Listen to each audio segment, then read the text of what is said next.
مساء الخير، ازيكم يا جماعة؟ من ايه؟ يا رب تكونوا بخير. ان شاء الله هنتكلم النهاردة على في الاول كده يا جماعة. احنا هناخد النهاردة محاضرة الاريزميا. تمام؟ يعني ايه بقى الاريزميا وايه هي الادوية اللي بتعالج الاريزميا؟ تمام؟ انا عندي الاريزميا دي عبارة عن ان عضلات القلب بتاعتي بيحصل فيها الانقباض بتاعها ما بيكونش مظبوط. يعني ايه يا دكتور؟ يعني مثلا وليكن انا عندي طبيعي يا جماعة يحصل عندي ان ايه، ان الكوندكتنج سيستم هو عبارة عن ان القدرة على انقباض عضلات القلب بتحصل نتيجة سيستم معين. بتحصل نتيجة ازاي؟ قال لي اول حاجة عندي بيكون عندي اللي هو الاس اي نود. ده عبارة عن superior فينا كافا. ده اللي بيكون فيه ايه؟ بيكون فيه عملية اوتوماتيستي. يعني ايه؟ يعني بيكون فيه زي كهرباء كده اللي هي عبارة عن كهربة القلب بيحصل فيها الانقباض. تمام؟ يعني بيدي زي اشارة كهربية كده. بعد كده الاشارة الكهربية دي بتروح من الاس اي نود بتروح عندي لايه؟ بتروح عندي للاي في نود. تمام؟ بعد ما بتروح عندي للاي في نود بيحصل ايه بقى؟ بيحصل عندي ان الاي في نود ده بيوزعها عندي على الايه؟ على البندل. تمام؟ وبعد كده بيوزعها عندي على البركنجي فايبر. فبالتالي بيحصل ان عضله القلب بتاعتي بتعمل عمليه ايه؟ بتعمل عمليه كونتراكشن. تمام؟ فعشان كده قال لي بقى قسمني عندي اللي هو الهارت الانواع على الخلايا بتاعه القلب. قال لي هي عباره عن نوعين، اما تكون عندي كارديومايوسايت يا اما تكون عندي بيس ماركر. فايه هي بقى الكارديومايوسايت وايه هي البيس ماركر؟ البيس ماركر هي عباره عن اللي هو الاي في نود والاس اي نود، اللي هي عباره عن الكهرباء بتاعتي اللي بيحصل فيها انتقال الاشاره الكهربيه من الاس اي نود للاي في نود، وبعد كده تروح عندي على الباركنجي فايبر وعلى اللي هو الايه؟ الباندل اوف شيت. تمام؟ فبالتالي ده بقول عليها بيس ماركر. طب انا عندي بقى ايه هي الكارديومايوسايت؟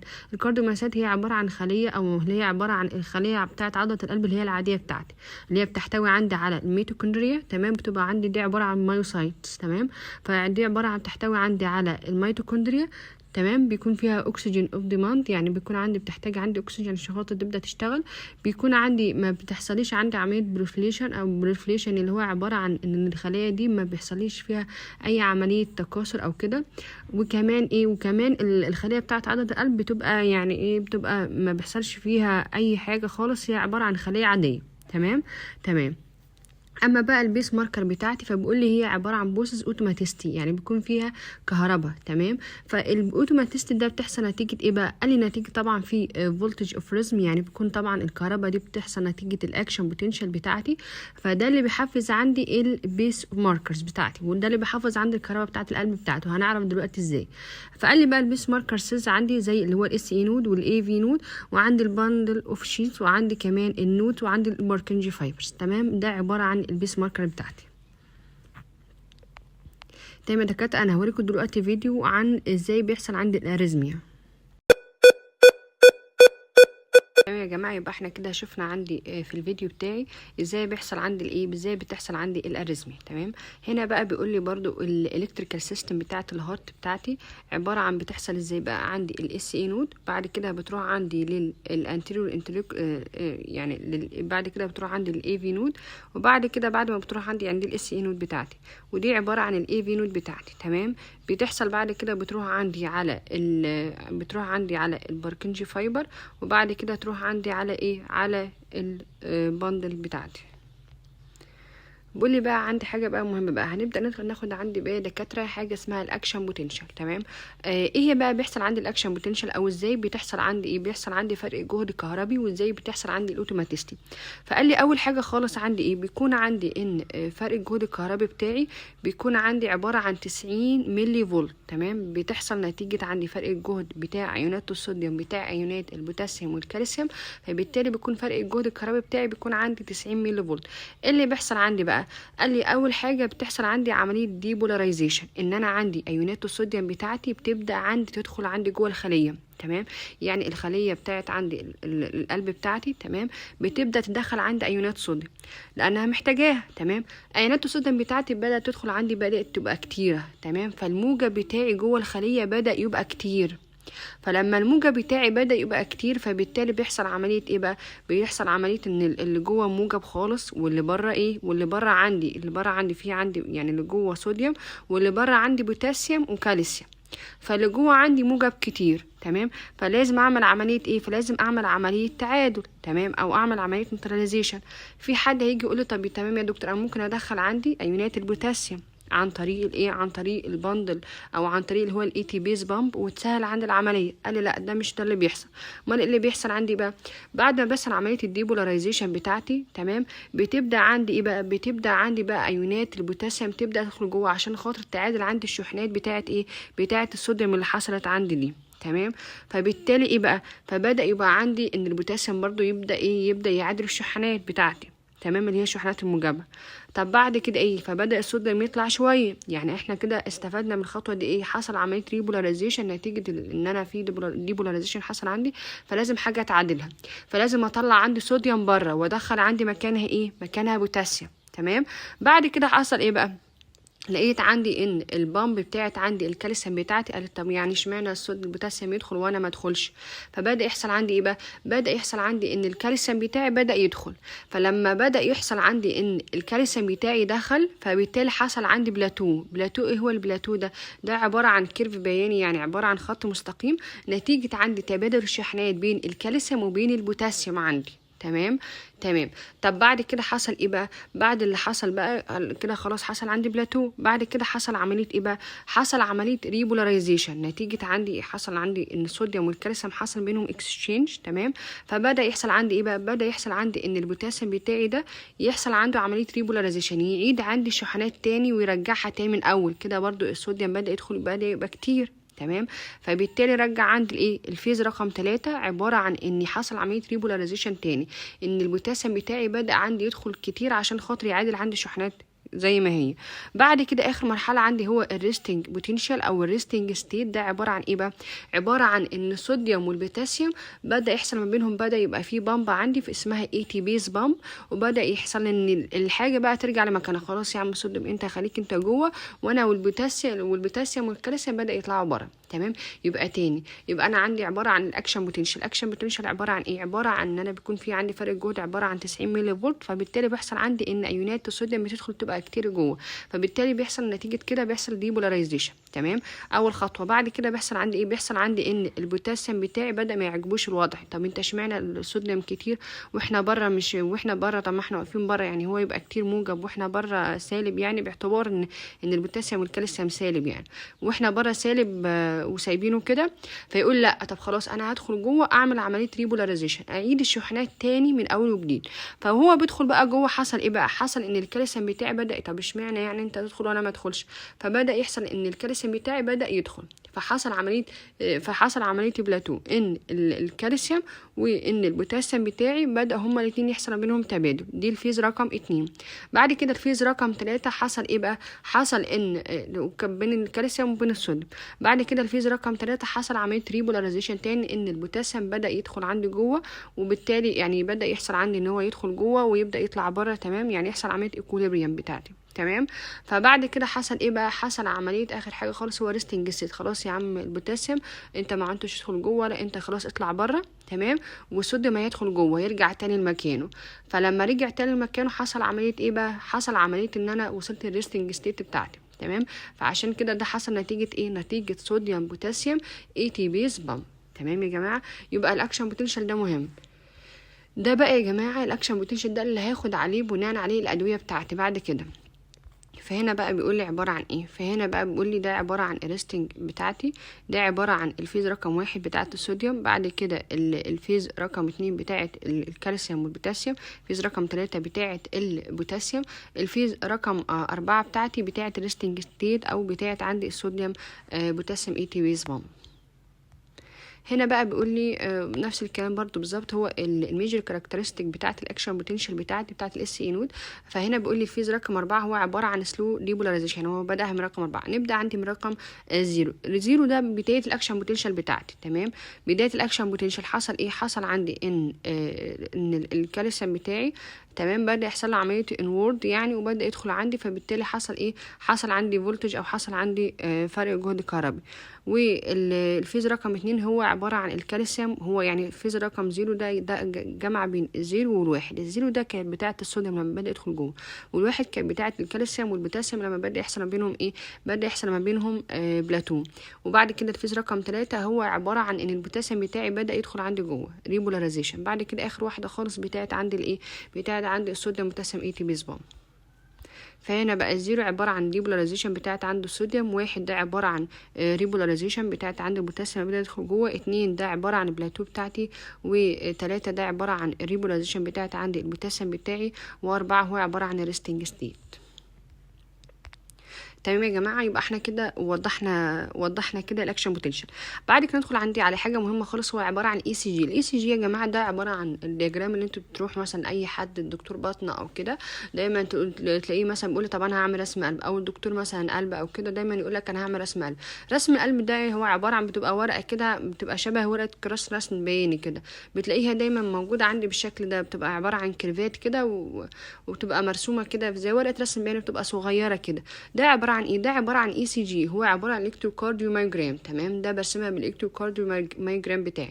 ده بيقول لي بقى عباره عن ايه بقى؟ قال لي هو عباره عن ان انا بيكون في عندي انترفال بتاعي، هو عباره عن ايه؟ سوري، ده عباره عن ايه بقى؟ ده عباره عن الكيرف بتاعي، هو عباره عن بي كيو ار اس تي. تمام، ايه هو البي كيو ار اس تي؟ عباره عن بي ويف، ده بتعبر عندي عن الديبولاريزيشن، هو عباره عن دخول عندي ايونات الصوديوم بتاعي.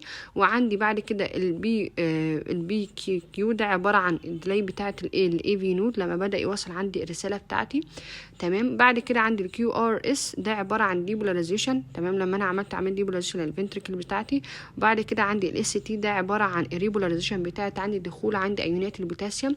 واخر حاجه عندي هو التي ويف بتاعت عندي الريبولاريزيشن بتاعي. يبقى انا عندي مع كل مرحله هي شبه الاكشن بوتنشال، بس هي رسمها في رسم ايه؟ في رسم كيو ار اس تي. تمام، عشان كده حتى دايما هتلاقيه مثلا بيقول لك ولكن انا عندي الكيو ار اس مثلا عريضه شويه، فيبدا يقول لك طب ده اتريال فايبريليشن مثلا. تمام، طب انا عندي مشكله مثلا في المسافه بتاعه الاس تي، فده مشكله عندي الاس تي، فده مشكله عندي مثلا في الفالف بتاعتي كده يعني. فهنا بقى بيقول لي البي ويف ده عباره عن اتريال ديبولاريزيشن، بعد كده كيو ار اس ده عباره عن ديبولاريزيشن، وده ريبولاريزيشن، والحاجات دي كلها يعني كلها شبه عند الاكشن بوتنشال، بس رسمها برسم بتاع الايه؟ الكيو ار اس تي. بعد كده ادخل عندي على الكوزس او اسباب الاريزميا. حد يا جماعه ممكن يتخيل عندي اسباب الاريزميا او اسباب ان عضلات القلب بتاعتي بيحصل فيها ان الكهرباء بتاعتها ما بتبقاش مظبوطه، او ان الانقباض بتاعها بيبقى عالي مثلا؟ يعني هو عباره عن تاكي اريزميا.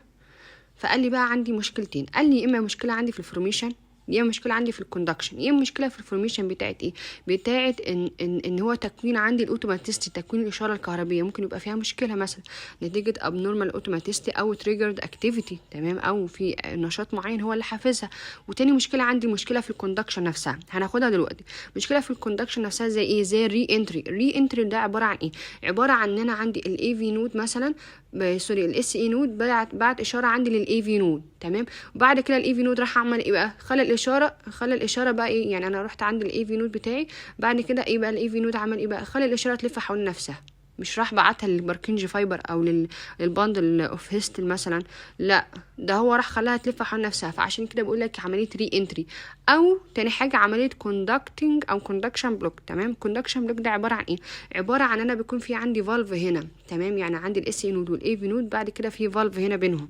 الفالف ده هو اللي بيوصل عندي للباركنج فايبر والحاجات دي كلها.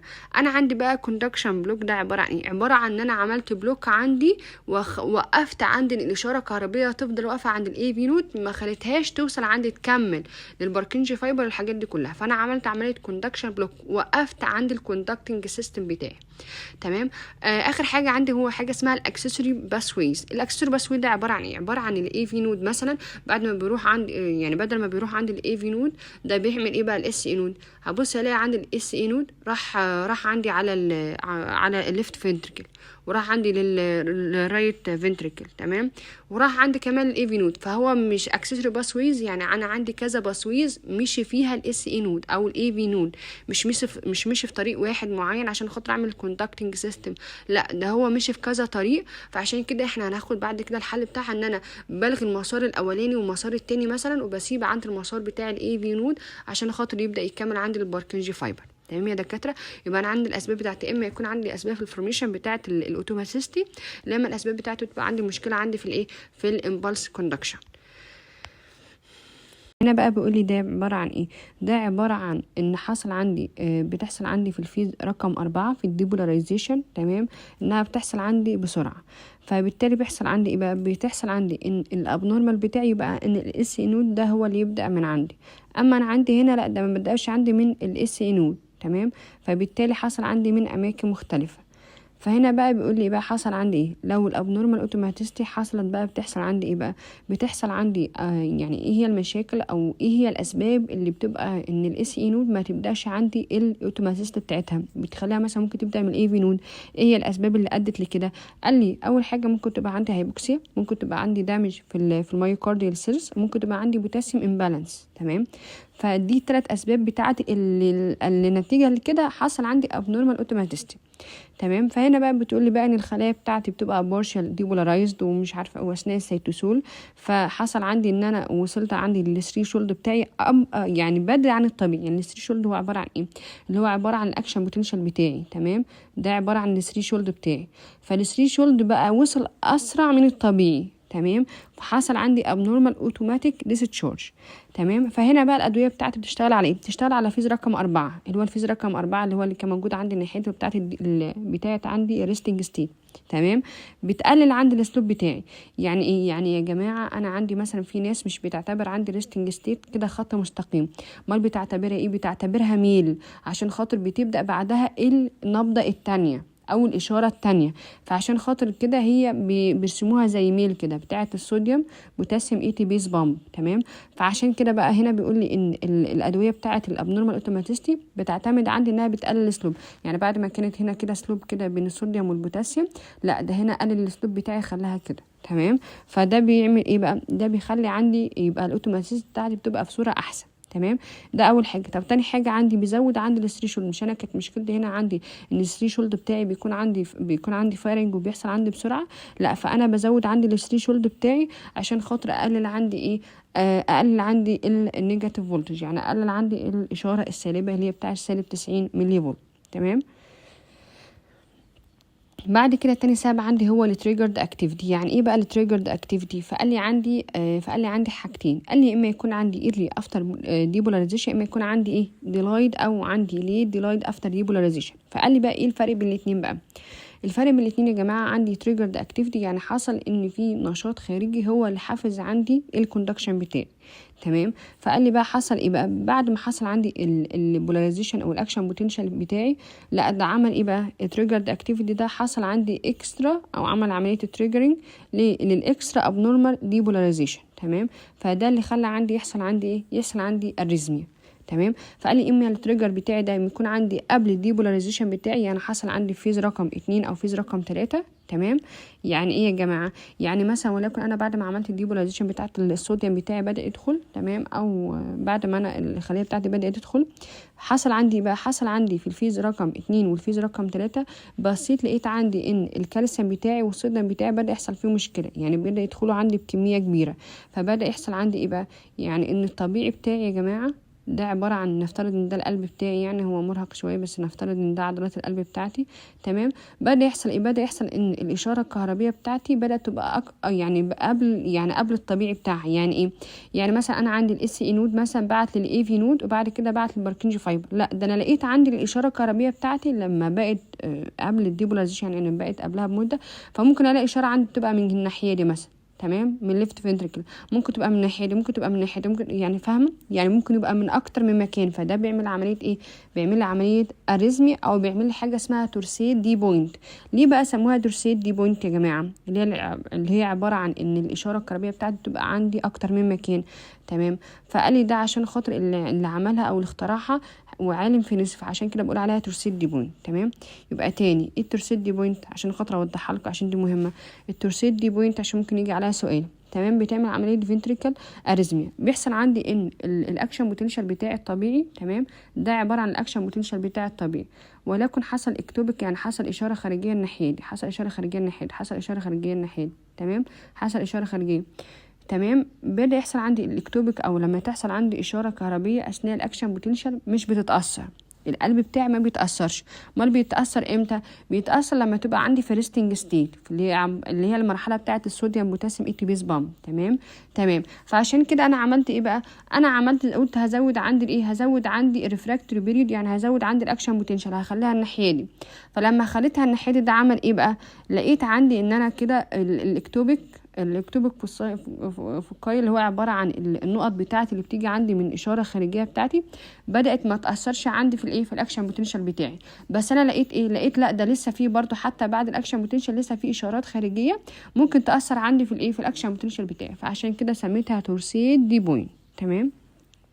فانا بقى بقول التورسيد دي بوينت هي عباره عن سيريس تايب من كاركترايزنج باي فارينج امبليتيود بتاعه الكيو ار اس كومبلكس. تمام. احنا قلنا الاكشن بوتنشال هو عباره عن الكيو ار اس كومبلكس بتاعتي.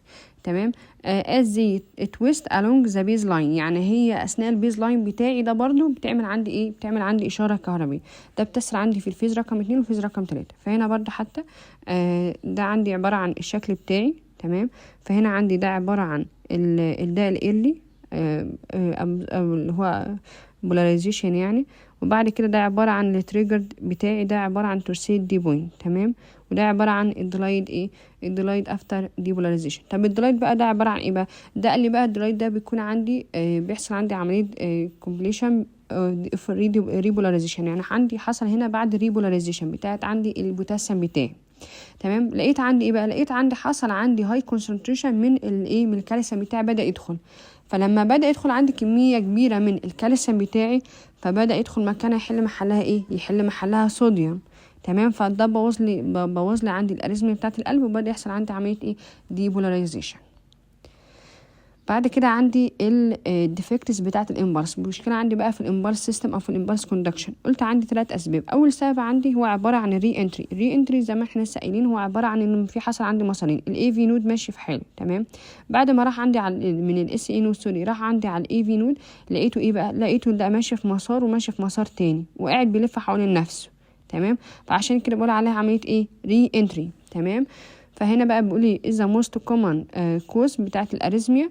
تمام. ان بيقول لي بقى في النورمال الطبيعي بتاع الامبلس بيروح عندي في داون باسوي، بيوصل عندي للبوينت من اس اي نود، يعني بيروح عندي للاي في نود، وبعد كده من الاي في نود بيروح عندي للايه، للباركنجي فايبر. طب انا عندي بقى ري انترنت سيركلت، يعني عندي عمليه ري انترنت ده حصلت نتيجه ايه بقى؟ نتيجه عندي حصل عندي مشكله باثولوجيكال. تمام. يعني مشكله باثولوجيه يعني. فحصل عندي ايه بقى؟ فحصل عندي ان الاي في اللي هو الباسوي رقم 1 راح بس للايه، للباسوي رقم 2، يعني مشي في طريق واحد، يعني الباسوي بتاع اللي هو الاي في نود فضل ماشي بس. تمام. لان الباسوي رقم 2 ده بيكون عندي بلوكت فبيفضل يمشي عندي حوالين نفسه. تمام. فهنا بقى بيقول لي يعني ده عباره عن ايه، ده الاختصار يعني. فبيقول لي بقى ري انتري ده ممكن يحصل نتيجه عند سستيند او رابيد ديبولاريزيشن، ممكن تعمل عمليه تاكي اريزميا. تمام. الميكانيزم بتاعي ده بيحصل عندي في سمول او لارج ريجن اوف هارت. بيقول لي بقى عندي الانتي اريزميك ايجنت ده بتمنع عندي عمليه الري انتري عن طريق انها بتقلل عندي الكوندكشن او بتزود عندي ريفراكتوري بيريود. يعني عندي بقى الادويه بتاعت عندي اللي بتشتغل عندي نتيجه الري انتري بتزود عندي الريفراكتوري بيريود اللي هو عباره عن الاكشن بوتنشال بتاعي اللي هو الناحيه دي، يعني بتزود عندي الريفراكتوري بيريود. تمام. عشان خاطر تقلل عندي موضوع الري انتري، او بتقلل عندي الكوندكشن، يعني الكوندكشن بعد ما كان عندي من اس نود على الاي في نود لا طب بتخلي التوصيله بتاعتي تبقى اهدى عشان خاطر ما يحصلش عمليه ايه، ري انتري وتفضل تلف حول نفسها. عشان امنع ايه، عشان خاطر يبقى عندي اتجاه بتاعي يوني دايركشن بلوك. ماشي. بعد كده الكوندكشن بلوك. الكوندكشن بلوك زي ما احنا لسه قايلين بالظبط هو ان عباره عن التوصيل الكهربي بتاعي بقى وقف عندي هنا ما كملش عندي الباركنجي فايبر الحاجات دي كلها نتيجه عندي اسكيميا، نتيجه عندي تروما، نتيجه عندي ايه، سكارنج. طب الان الكوندكشن بلوك ده بيعمل عندي ايه، بيعمل عندي براديكارديا. بعد كده عندي الاكسسوري باسوي. الاكسسوري باسوي زي ما هو واضحه كده، انا عندي الاس اي نود ده مش اكتفت بس بالاس اي نود، ده راحت عندي الاي في نود وراحت عندي للباركنجي فايبر وراحت عندي للايه، للباي باس تراكت اللي هو الباندل اوف كين. تمام. فبالتالي دي بقول عليها اكسسوري لانها ماشيه في كذا اتجاه. تمام. فحلها ايه، حلها ان انا اقفل الاتجاهين التانيين، ممكن عباره عن قسطره او في حاجه يعني حاجه بتكوي الطريقين التانيين وبتخلي عندي الطريق من الاس اي نود للاي في نود بس. تمام. فهنا بقى as a result فالالكتروكارديوجرام بقى بتعمل عندي ايه، بيظهر لي عندي الكيو ار اس بتاعي كومبلكس ده وايد، وبتظهر لي عندي ان الاريال زي النورمال فينتريكولار ابستروك، يعني ان الفنتريكولار بتاعي بيبقى عندي الابستروك بتاعها اسرع من الطبيعي. تمام. فهنا بقى بيحصل عندي تاكي بقى يا جماعه. نتكلم عندي على الكلاسيفيكيشن بتاعه الانتي اريزميك دراج. تمام. في عندي بقى الانتي اريزميك دراج عندي بصنفها كذا تصنيف. قال لي اول حاجه بناء على ان انا هشتغل عندي على الفيز رقم 1 ان انا عندي هقلل عندي ايونات الصوديوم. تمام. فانا هشتغل عندي على الصوديوم تشانل بلوكر، وفي عندي ايونات هتشتغل عندي على الكالسيوم بتاعي، هتقلل عندي قوه الانقباض بتاعه الخليه او قوه انقباض العضله بتاعتي عن طريق انها هتقلل عندي الكالسيوم تشانل. تمام. وفي عندي حاجات هتشتغل عندي على البوتاسيوم تشانل، وفي عندي حاجات هتشتغل عندي على الميسلينيوس، يعني على حاجات مختلفه. تمام. فقال لي اول حاجه عندي اول كلاس عندي هو عباره عن الصوديوم شانل بلوكر. تمام.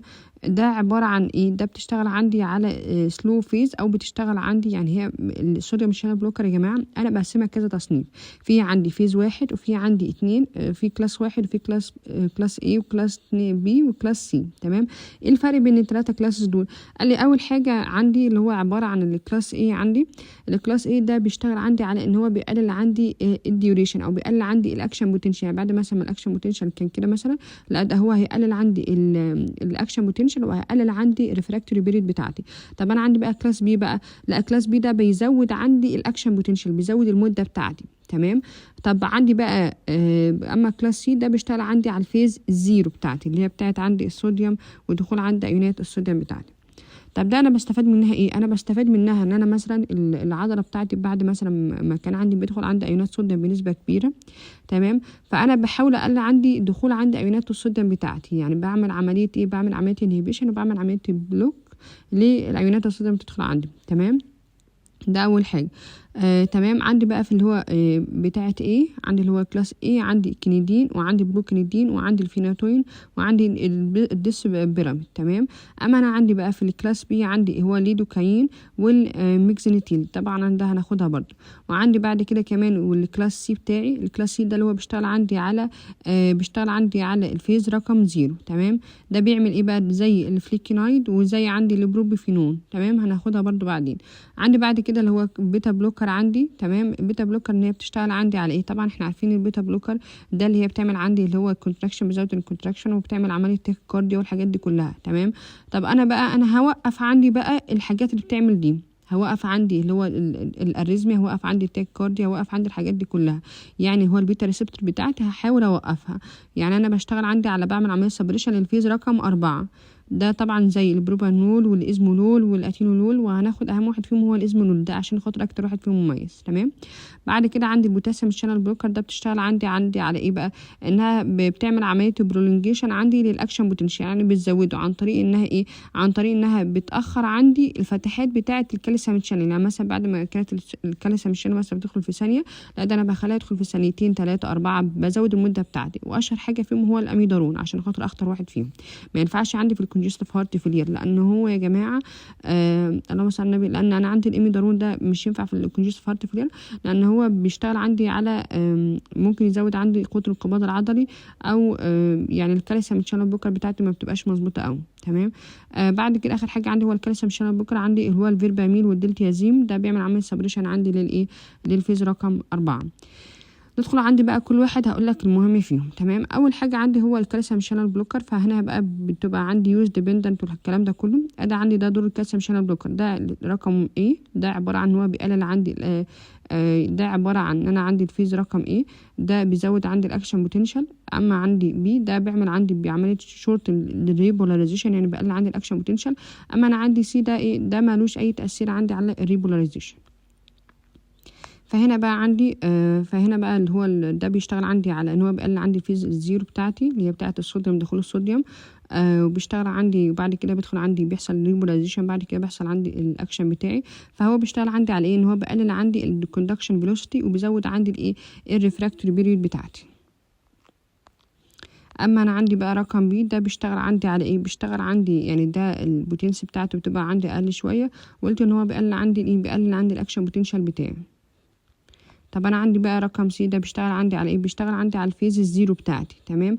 ممكن استخدمه عندي في حالة ان هو بيمنع اللي هو الباروكسيمال سوبرا فنتريكولار تاكيكارديا او الاتريال فايبريليشن. ده نوع برضه من انواع الاريزميا بس حالات متقدمة. يعني الاتريال فايبريليشن ده يا جماعة بيكون عندي ان العضلة بتاعتي ما بتبطلش انها على طول دايما تك تك على طول كده، نتيجة عندي ان انا الاكتوبيك فوساي بتاعتي بيحصل فيها الاشارة العصبية او الاوتوماتيست بتاعتي بتبقى من اماكن مختلفة من القلب. تمام، فده مهمة فيها.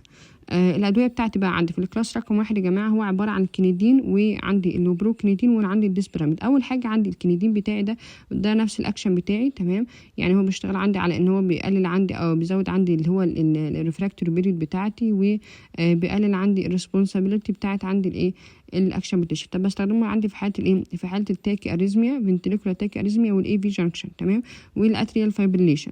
طب الادفيرس افكتس بتاعتي اول حاجه عندي مهمه هو ان هو بيعمل عندي هايبر كاليميا، وبيعمل عندي اللارج دوز منه بتعمل عندي ساينوكيزم. الساينوكيزم ده اللي هو عباره عن ده بيحصل عندي مرض بيحصل نتيجه الجرعه الزايده عندي في جسمي، بيحصل عندي هيديك ونوزيا وفيميتنج وديفيوجن. دول اهم 2 عندي تعرفوا. اما بقى الباقي بقى بيحصل عندي تاكي كارديا، بيحصل عندي ايه بيحصل عندي الاتروبين لايك اكشن. تمام، ده اهم 3 عندي هو الهايبر كاليميا والساينوكيزم والتالت واحده بتاعه الاتروبين. اما البروكيناميد قالوا ان هو بيستخدموه ممكن استخدمه عندي في البروكين، فممكن استخدمه عندي كانستيك. تمام، بيقول لي بقى الادفيرس افكتس بتاعتي ان هو من الادفيرس افكتس ان هو عباره عن ليبلاس اريثماتيك سيندروم.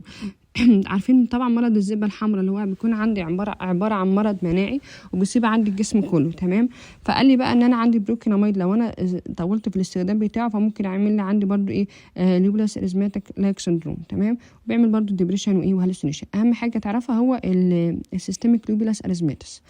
ديسبراميد ده عباره عن ايه بقى؟ قال لي ده بيعمل عندي نيجاتيف انوتروبيك، يعني بيقلل الانقباض او قوه الانقباض بتاعه عضله القلب. طب ده بيقللها ازاي؟ عن طريق ان هو بيشتغل عندي على ايونات الكالسيوم بيحاول يقللها شويه. تمام، فهنا بيقول لي بقى مشكلته ان هو برضو هو انتي كولينرجيك اكتيفيتي. ليه انتي كولينرجيك اكتيفيتي؟ ده الادفيرس افكتس بتاعتي. بعد كده بقى عندي الكلاس بي عندي هو عبارة عن الليدوكاين، وعندي كمان الميكزينيتيل او التوكيناميد. ده عبارة عن ايه بقى؟ الكلاس بي طبعا احنا زي ما احنا اخدين ده عبارة عن بيقلل الاكشن بوتنشال بتاعه. فقال لي بقى كانوا يستخدموه الاول لمرضى القلب، فلقوا ان هو ليه اكشن او الليدوكاين لا قالوا ان هو ليه استخدام عالي في حالة الايه في حالة الامرجنسي تريتمنت وفي حالة اللي هو كمخدر. تمام، فلقيناه ان هو بنستخدمه في حالة الامرجنسي بتاعة الكاردياك اريزميا. تمام، طبعا الاورال منه مش ما بيكونش عندي افكتيف قوي، فعشان كده بستخدمه عندي اي ام، يعني بستخدمه كحقن عضل. تمام، لوكال انستيك، وبشتغل عندي على الفيز رقم 3 ويعني ابولش اللي هو الفنتريكولار ري انرينتري. تمام، يعني هو بستخدمه عندي في حاله الفنتريكولار اريزم ري انتري. سيرابيوتك بقى بقول عندي برضو مش بيعمل برضو مش افكت في حاله الاتريال او الاي في جانكشن بتاعه الاريزميا. طب ادفيرس افكتس بقى بتاعته بقى الادفيرس افكتس بتاعته المهمه ان هو بيعمل لي عمليه دراونس، بيعمل لي اجيتيشن، وبيعمل لي كمان ممكن يوصل لي لحاله كونفولجن، يعني ممكن يحصل لي عمليه تشنجات. ده في حاله ايه؟ ده في حاله عندي الليدوكاين. طب التوكيناميد والميكزينيتيل ده بيعمل ايه بقى؟ برضو نفس الاكشن بتاع الليدوكاين، بس اهم حاجه فيه ان هو ليه بالمونري توكسيستي، يعني ممكن يعمل لي بالمونري فايبروز، يعني ممكن ياثر لي على الرئه بتاعتي. بعد كده برضو عندي الكلاس رقم سي، قلنا انا ده بتشتغل عندي على الفيز رقم 0 بتاعي، فبشتغل عندي في حاله الريفراكتوري فنتريكولار اريزميس، يعني في حاله الفنتريكولار يعني انت عندك الاذين والبطين بتاعك حصل فيه عمليه اريزميا. تمام، فده بستخدمه في الحاله دي، بس بستخدم اللي هو الكلاس رقم سي. بعد كده بيقول لي بستخدمه بس هو ايه توكسيك، يعني اخطر واحد فيهم يا جماعه هو الكلاس رقم سي. تمام، فقال لي بقى منهم ايه ده اخطر واحد فيهم هو الفليكيناميد. ده قال لي بيعمل عمليه سبريشن للفيز رقم 0 زي ما احنا لسه قايلين، وبيزود عندي او بيقلل عندي الاوتوماتيست عن طريق ان هو بيزود عندي الايه الثريشولد بتاعه البوتنشال بتاعي. برضو ريفراكتوري برضو الفنتريكال اريزميا. تمام، الادفيرس افكتس بقى بتاعتي بقى نفس الاعراض العاديه، بيزود عندي دراونس وهيديك ونوزيا والحاجات دي كلها، بس ما ينفعش ممكن يحافظ لي عندي الكونجستيف هارت فيلير اللي هو عباره عن الاحتقان بتاعه عضله القلب بتاعتي.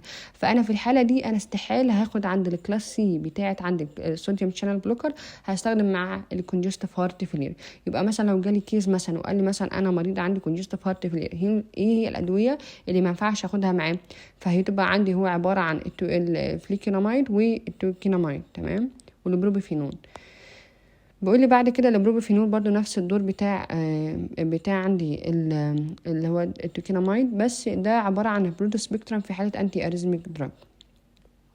بعد كده عندي اللي هو الكلاس رقم اللي هو بيتا بلوكر بتاعتي. تمام.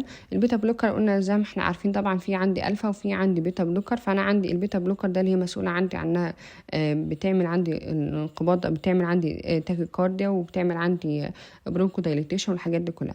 فانا بعمل عمليه بيتا بلوكر ان انا بوقف عندي او بقلل عندي تاكي اريزميا اللي حصلت عندي. تمام. فده عباره عن البيتا بلوكر ادرينرجيك ليفلز. تمام. فانا بحاول بقى اوقفها عشان خاطر ايه؟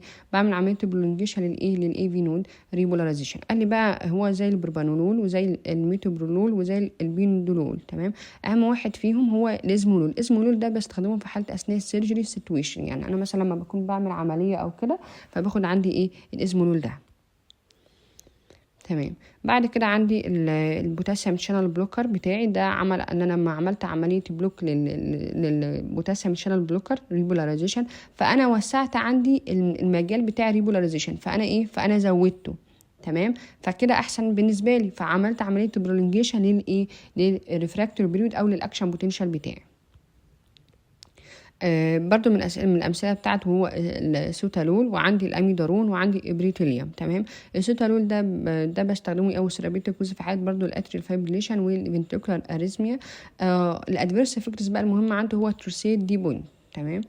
التورسيد دي بوينت. طيب البريتوليوم بقى ده بيعمل ايه بقى؟ ده نتيجه عندي ان هو يعني مثلا بيقلل الانقباض بتاعه عضله القلب، فممكن ممكن يعمل عمليه بوسترال هايبوتنشن، اللي هو عباره عن ان انت لما تيجي تقف تبص تلاقيك قاعد بتقع على طول. تمام. او بيغمى عليك، فعشان كده يعني ضغطك بيوطى يعني. فعشان كده بقول عليها بستخدمه الادفيرس افكتس بتاعته بوسترال هايبوتنشن. طب الثيرابيوتيك جزء اللي هو لايف ثريتنج في حاله ايه؟ في حاله الفنتريكولار تاكيكارديا. طب الاميدارون بقى ده اخطر واحد فيهم وده اهم واحد فيهم. قال لي بقى من الادفيرس افكتس بتاعته بيعمل بلو لايك ديسكولوريشن، يعني بيخلي عندي دايما يبقى لون الجلد بتاعي بيكون مزرق. تمام. نتيجة عندي ان الايدين بيحصل له عملية اكيوميليشن عندي في الجلد بتاعي. وبيعمل كمان تورسيد دي بوينت. تمام. الهاف لايف او التي لايف بتاعته عبارة عن من 25 ل 60 يوم. تمام. فانا بصراحه الاميدارون ده اخطر واحد فيهم، ومش بيستخدمه مع امراض كتير زي امراض القلب او احتقان عضله القلب. بعد كده اخر واحد فيهم هو عباره عن الكالسيوم شانل بلوكر. انا طبعا زي ما احنا شايفين كده عملت برضه عمليه بلونج للريبولاريزيشن بتاعتي، ده الهدف بتاعي. فعملت سلو رايز في الاكشن بوتنشال، فبقت احسن بكتير. ده عباره عن دور عندي الكالسيوم شانل بلوكر اللي هي مسؤوله عندي عن قوه الانقباض بتاعه العضله بتاعتي، فبشتغل عندي على الفيز رقم 4. زي الفيربامين والدلتيازيم. تمام. ده دراج في تشويس في حاله ايه؟ في حاله اللي هو الاتريو فنتريكولار نودال ري انتري، يعني لما حصل عندي ري انتري عندي على الصمام بتاعه اللي هو الاي في نود، ده بستخدمه في الحاله دي يعني. المفروض استخدمه يعني في حرص مع الناس اللي عندهم كونجستيف هارت فيلير زي ما احنا لسه قايلين. تمام. يبقى احنا خدنا عندي الكونجستيف هارت فيلير، اخدناها فين؟ اخدناها عندي في الادويه بتاعت تشتغل عندي على الكالسيوم شانل بلوكر، اخدناها عندي في الاميدارون، واخدناها عندي كمان في الدواء اللي فوق. تمام. فبالتالي انا بستخدمه عندي في حاله ايه؟ يعني ما ينفعش استخدمه في حاله الاي في نودال ديسفانكشن. تمام. بعد كده الميسلينيوس عندي هو عباره عن الادينوزين والديجيتاليز. الادينوزين هو عباره عن ماده اصلا يعني بتبقى موجوده عندي في جسمنا يعني، بس انا جيت حطيت منها يعني ماده طبيعيه. طب ايه فايدتها بقى؟ دي ممكن استخدم منها اي في بولس، بتقلل عندي الكالسيوم شانل كرنت. تمام. فهو دراج فيشوس في حاله اللي هو الاي في نودال اريزميا، يعني مثلا لما انا في حاله اللي هو الاريزميا اللي هو الاي في نود بتاعتي بيحصل فيها انقباض متتالي، فبستخدم معاها الايه؟ الادينوزين يعني. طب الديجيتاليس طبعا احنا عارفين دور الديجيتاليس هو ده مستخلص عندي من ديجوكسين. تمام. ممكن استخدمه في حاله عندي بيستخدم في علاج الرابيد اتريال او الاي في نودال اريزميا. بيعمل ايه بقى؟ بيوقف عندي الكالسيوم شانل بلوكر بتاعتي. تمام يا دكاتره. المحاضره سهله وبسيطه، ولو في اي حد وقف مع اي حاجه يقدر يبعت لي. بالتوفيق. وفي الاخر يا جماعه ما تنسوش تعملوا لايك واشتراك القناه وربنا يوفقكم.